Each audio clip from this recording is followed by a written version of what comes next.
So what's up guys, my name is Faizan Amjad and in this video I will show you how I made this poster. But before making this poster, I made a lot of posters. So first I made this poster in which there is a portal behind Spiderman out of which the enemies are attacking him. But there was a mistake that I did not get the correct picture of the lizard. So in the next poster I used this picture of the lizard and put him behind Spiderman, and I also used particle too. But where do I put Sandman in this picture? I did not have any idea. So I made this poster in which I showed lizard coming out of the portal and also Sandman. But I did not like its look, so I color graded it. But it did not look good. So what I did, I made this poster in which enemies are seen coming out of the portal. So I like this concept. So I make some further adjustment to make it look good, and I made this poster.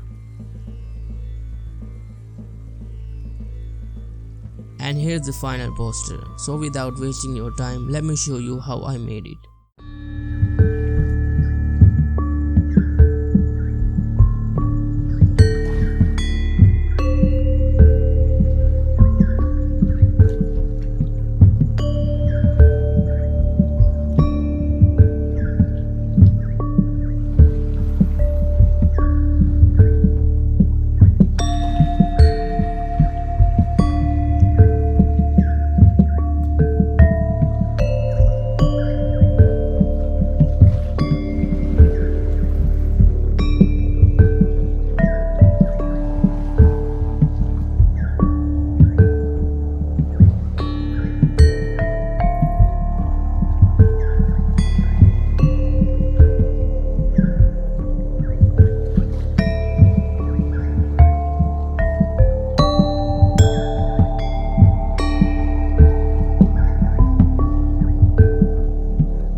will see you guys in the next one.